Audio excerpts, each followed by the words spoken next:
시선으로 사건을 들여다봅니다. 탐정 손수호.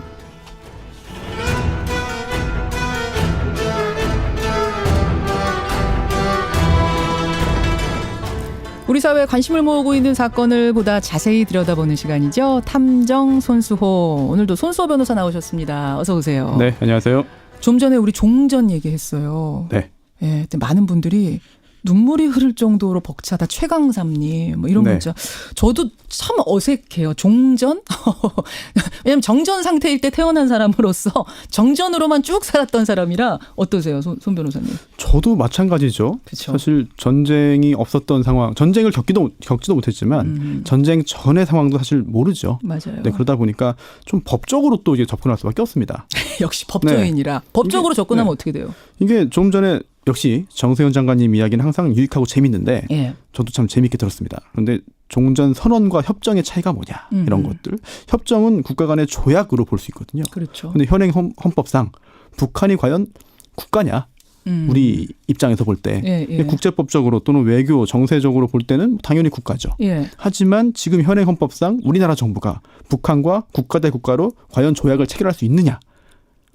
여기에 대한 그런 검토가 필요하고요. 유엔에 사실 가입을 하는 순간 국가로 네. 인정은 한 건데 사실상은. 그렇습니다. 하지만 네. 우리 헌법하고는 헌법에선 여전히 주적 관계고. 그렇죠. 네. 이런 거 그럼 헌법에서 주적이라고 하고 있는 건 아닙니다만 뭐 북한 영토가 북한의 그 지역은 이제 예. 미수복 영토입니다. 예, 예. 네, 그리고 현재 유일하게 한반도 내에서 유일하게 합법적인 정부는 우리나라 정부거든요. 그렇다면은 북한 정권에 대해서 평화와 협력의 동반자이지만 네. 법적으로는 이제 그 인정할 수 없다라는 게 헌법재판소와 대법원의 그런 입장이기 때문에 여기에 대한 정리도 필요합니다. 저는 손 변호사님이 이렇게 길게 얘기하실 줄 몰랐거든요. 복잡해져요, 다시 머리가. 어쨌든 해야 될 일이 많다. 이렇게 한마디로 정리하면서 빨리 들어가죠. 탐정. 오늘 뭐 가지고 오셨어요? 네, 얼마 전에 춘천 경찰서장 딸 살인 사건 다뤘죠? 예, 다뤘습니다. 네, 그 연장선상에서 오늘은 김학의 전 차관 별장 성접대 의혹 사건 다루겠습니다. 검찰이 지금 과거사 재조사할 거 뭐 있나 쭉 후보 올리고 있는데 그 중에 하나가 이 김학의 전 차관 네, 성접대 그렇습니다. 사건. 그래서 오늘 사실은 요사이 굉장히 뜨겁더라고요. 네. 어떤 사건인지 개요부터 한번 정리해 볼까요? 네, 건설업자 윤중천 네. 아내로부터 간통으로 고소당했습니다. 건설업자 윤중천 씨가 네. 그러니까 그냥 자기의 간통 사건이었던 거예요. 시작은 그랬죠. 예, 예. 이 간통죄를 수사하는 도중에 우연히 동영상이 발견되고요. 결국 예상치 못하게 고위층에 대한 성접대 의혹 사건으로 번집니다. 그렇죠. 네. 그렇죠. 그러니까 그 당시에는 이제 간통죄가 없어지기 전이에요. 그래서 부인이 고소를 했는데 윤중천이랑 건설업자 간통 사건 수사하는 중에 갑자기 뜬금없이 김학의 차관 이름이 툭 튀어나온 거죠. 그렇습니다. 이 윤중천 전 회장이 동갑내기 여성 사업가와 2011년에 만나서 내연관계로 발전합니다. 그런데 2012년에 이 둘의 성관계를 촬영한 영상을 윤중천의 아내가 발견해요. 예. 그래서 간통죄로 고소한 건데요. 예. 그런데 이 여성 사업가가 억울하다고 주장을 합니다. 난 억울하다. 네, 즉 이게 윤중천 씨가 자신에게 약물을 먹여서 강제로 성관계를 가진 건데 그리고 또 그거를 동영상으로 찍어서 협박을 했고 15억 원 현금 네. 그리고 또 외제차를 빼앗아 간 건데 이걸 왜 나에게 문제 제기를 하느냐.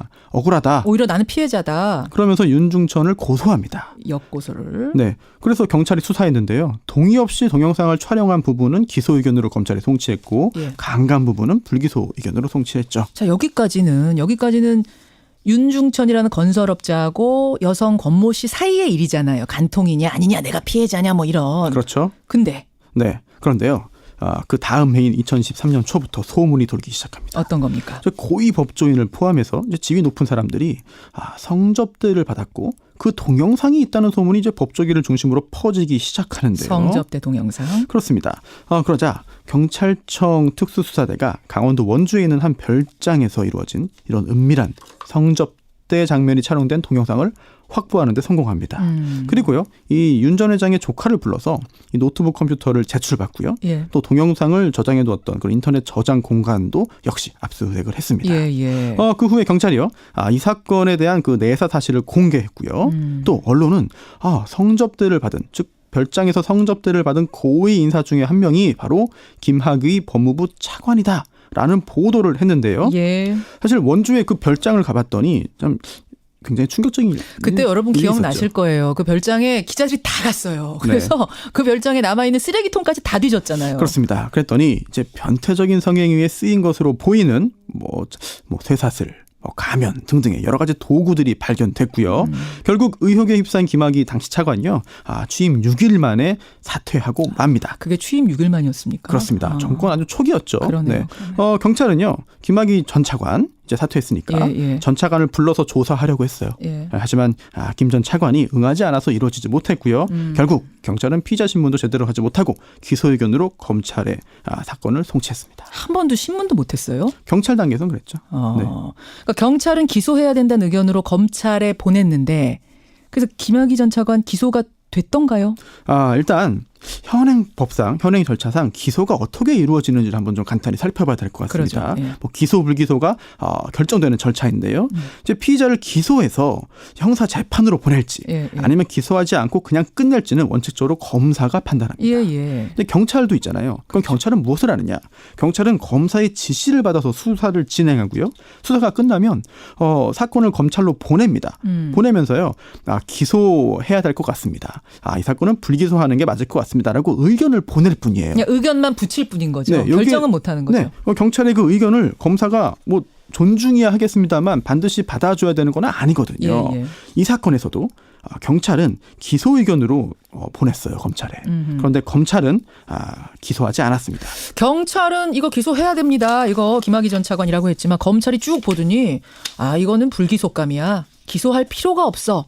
해서 재판으로까지 가지도 않은 거예요. 그렇습니다. 물론 경찰 수사가 미진하거나 또는 제대로 되지 못했을 경우에는 검찰이 제대로 수사를 진행해서 바로잡는 경우가 많이 있죠. 또 당연히 그렇게 해야겠죠. 하지만 이번 사건 같은 경우에 과연 그런 경우냐라고 하는 의심이 계속 듭니다. 성접대 동영상에 나오는 피해 여성이 있어요. 그런데 이 피해 여성이요. 검찰 수사 단계에서 처음에는 영상 속의 여자가 제가 아닙니다. 라고 이야기를 했기 때문인데요. 그런데 그래서 결국 불기소 처분이 나왔어요. 내가 아니라고. 피해자가 있는데 김학의 전 차관한테 당하고 있는 영상이고 피해자가 있는데 나 아니에요라고 하니까 수사가 더 진행이 안 됐단 거예요. 그렇습니다. 그래서 1차 불기소 처분이 나왔는데 그 후에 이 여성이 진술을 번복합니다. 맞아요. 즉 성접대에 동원되고 또 강제로 성관계를 가지게 됐다라고 하면서요. 윤 전 회장과 김학의 전 차관을 고소한 건데요. 맞습니다. 그러면서 첫 번째 조사 때는 수치심 때문에 부끄러웠다. 그래서 영상 속에서 성행위하는 사람이 바로 접니다.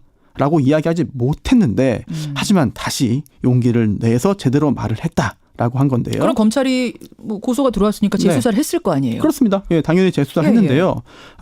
그런데 재수사를 했음에도 윤 전 회장과 김학의 전 차관은 이거는 내가 아니다. 끝까지 부인을 했고. 또 성접대 동영상 촬영 사실 자체를 부인했습니다. 그래서 검찰은 동영상 속의 여성과 이 고소 여성이 같은 사람이라고 이제 확인하기 어렵다라고 해서 불기소 처분을 다시 한번 내렸죠. 저 여자 나 맞아요라고 주장하는데도 검찰은 그 여성이 이 여성인지 확인할 길이 없다. 불분명하다 이러면서 결국은 그냥 묻힌 거군요. 이렇게 끝난 거군요. 그렇죠. 자, 그런데 다시 이걸 과거사 재조사 대상 사건으로 검토하고 있다는 얘기는 뭔가 이 수사 과정에 석연치 않은 게 있었다 이런 얘기가 되는 겁니까? 네, 다시 고소를 해서 피해 여성이 고소를 해서 다시 수사를 할 때 첫 번째 수사를 담당했고 또 불기소 처분을 내린 그 검사가 다시 배정됩니다. 똑같은 검사가요? 네, 물론 수사의 효율성이라든지 기타 특수한 상황에 따라서는 같은 검사가 또 할 수도 있어요. 하지만 이번 사건 같은 경우에 그렇게 한 것이 무슨 의도가 있는 것이 아니냐. 그렇게 할 수도 있겠지만 이 사건 같은 경우는 사회적인 관심도 컸고 또 권력에 대한 사건이기 때문에 이런 오해받을 수 있는 일은 피해야 되는 거 아니었습니까? 그렇습니다. 게다가 그 검사가요. 김학의 전 차관이 인천지검장으로 있을 때 함께 인천지검에서 일했던 인연이 있는 검사이기도 하고요. 그래서 이 고소 여성이요. 당연히 검찰 조사 거부하면서 재배당해달라라고 요구했습니다. 그래서 검찰은 정식으로 신청해라. 그럼 그때 생각해보겠다라고 했고요. 정식으로 신청하면 되잖아요. 그래서 실제로 검사가 교체됐어요. 그제서야 이제 교체했는데 이 사건을 대하는 검찰의 어떤 태도라든지 의중이 드러난 게 아닌가 의심이 됩니다. 그래요. 그리고 또요.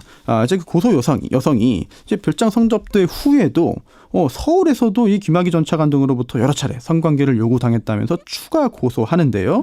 하지만 이 검사가 교체됐는데도 그 후에 현장 검증 요구도 응하지 않고요. 또 대질 신문을 요구했지만 그것도 받아주지 않았습니다. 그러니까 소극적인 태도를 계속 보이다가 다시 불기소 처분을 한 거죠. 예. 아니 근데 결정적인 게 동영상이란 증거가 있잖아요. 지금 네. 영상이 있잖아요. 네. 근데 같은 인물인지 확인을 못한다? 네. 진짜 요새 기술로 확인을 못합니까? 모르겠습니다. 그렇게 화질이 좋지 않았던 거예요? 제가 전체적 영상을 보지는 못했어요. 그래서 단정적으로 말씀드리기 어렵습니다만 일부 이제 사진 형태로 드러난 것이나 이런 걸 보면은 확실히 그렇게 나쁜 것 같지는 않은데. 이거는 다 봤잖아요. 네. 우리도 뭐 전체 그렇습니다. 동영상을 우리도 못 봤지만 부분으로 지금 보도된 것들을 찾아보세요. 보면은 이게 확인을 못할 정도인가 싶은데. 그렇습니다. 그렇기 때문에 의문이 남는 것이고요. 또 고소 여성의 진술에 따르면은요. 예. 수시로 이들이 이제 성관계를 요구하면서 촬영을 여러 차례 했고요. 영상도 많다. 게다가 서로 이제 번갈아서 촬영을 해주기도 할 정도로 이렇게 영상이 많은데 어허. 이걸 가지고 확인 못하는 게 이상하다라고 우리가 하고 본 있습니다. 거 말고도 많은데. 또 경찰이요 당시에 예. 검찰로 사건을 보내기 전에 수사를 철저히 했습니다. 어허. 그래서 영상 전문가를 불러서 확인도 하고 예. 또 영상 속에는 목소리 음성도 있잖아요. 예, 그렇죠. 목소리 전문가를 불러서 성분 분석도 했습니다. 맞아요. 그렇게 할 텐데. 그리고 또 영상에 등장하는 그런 여러 사람들에 대한 조사도 했어요. 그 결과 김학의 전 차관이다라고 생각을 해서 기소 의견으로 보낸 거죠. 경찰은. 그렇죠. 자, 그럼 결론적으로 검찰이 수사를 제대로 안 하고 그냥 덮어줬을 가능성 이렇게 결론이 나는 거예요. 그런 결론인지 모르겠습니다만 그런 가능성이 있고 의심이 되는 정황들은 상당히 있습니다. 다른 정황이 또 있습니까? 예, 그렇습니다. 이제 피해 여성이 고소해서요. 김학의 전 차관의 명예가 상당히 실추됐죠. 그렇죠. 그런 일이 실제로 있었는지 없었는지 여부와 별개로. 예. 그런데 정말 이렇게 억울하고 차관 자리에서 며칠 만에 낙마할 정도라면 억울했다면 무고죄로 고소할 법도 하지 않나요? 그러네요. 진짜 억울하다면. 네. 물론 본인의 어떤 여러 가지 사생활적인 측면이 드러나는 것이 두려워서 그냥 조용히 묻히기를 바랬을 수도 있지만 예. 정말 억울했다면 명예를 회복하기 그러네요. 위해서라면 무고죄로 고소할 법도 한데 그 동영상의 주인공이 정말 아닌데 심지어 성관계 동영상까지 나올 정도의 명예가 실추됐으면 무고죄 고소할 법한데 안 했어요. 그렇게 안 했다는 점 역시 의문을 자아내고 있습니다. 그럼 또 있습니까? 그렇습니다. 약물 이야기도 나왔어요. 그래서 약물을 사용해서 피해자들을 환각 상태에 빠뜨린 후에 강간했다는 진술이 나왔습니다. 여성으로부터. 예. 그런데 3명의 머리카락을 뽑아서 국과수에서 분석을 했는데요. 예. 한 명에게서 필로폰 성분이 나왔어요. 실제로 나왔고 또 다른 2명에게도 그런 성분들이 나왔습니다. 그리고 또 당시 교도소에 있었던 마약 공급업자가 예. 내가 약물을 팔았다라고 증언도 진술까지 했거든요. 어. 그런데 검찰은 마약 부분 역시 기소하지 않았습니다. 이상하긴 이상하네요. 네, 또 불기소를 할 경우에는요. 불기소 이유서가 있어요. 예. 여기에는요. 피의 사실도 적고 불기소 이유도 구체적으로 적습니다. 즉 실제로 어떠한 일이 있었는지를 적고요. 예. 또 고소인이 어떻게 뭘로 고소했는지도 적습니다. 예. 그 후에 법적으로 볼 때 이러이러한 이유로 불기소했다라고 밝히는 그런 구성인데요. 하지만 김학의 전 차관 불기소 이유서에는요. 고소인의 주장 그리고 검찰이 확인한 사실관계가 구체적으로 기재되어 있지 않았다고 합니다.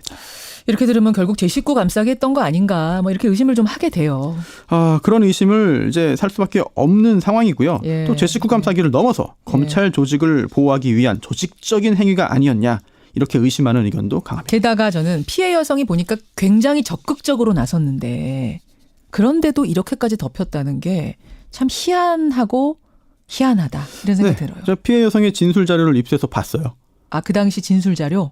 그 당시 진술은 아니고요. 최근에 했던 진술을 요약한 자료를 봤는데 상당히 심각합니다. 방송에서 도저히 소개할 수 없을 정도의 수위예요. 우리가 보도에서 알고 있는 그 네. 정도가 아니에요? 보도가 다 된 건 아닌 것 같아요. 보도 방송에 이제 수위가 있으니까요. 네, 그렇죠. 차마 밝히지 못한 부분들이 굉장히 많이 있습니다. 예를 들면 조금 두루뭉술하게라도 알려주세요. 뭐 성접대의 구체적인 장면 또는 그 당시에 있었던 성행위의 변태성. 또 영상 촬영의 경위나 과정, 모습들, 또 계속해서 이러한 일을 당할 수밖에 없었던 그런 경위 등이 구체적으로 담겨 있습니다. 그렇고 방송에 소개하기 어려울 정도의 어떤 변태적인 네. 성행위를 강요당했다 뭐 이런 것들이 자세하게 진술이 돼 있다. 소개하기 어려운 게 아니라 소개가 불가능합니다. 그 정도입니까? 네. 그렇게까지 적극적으로 나섰는데도.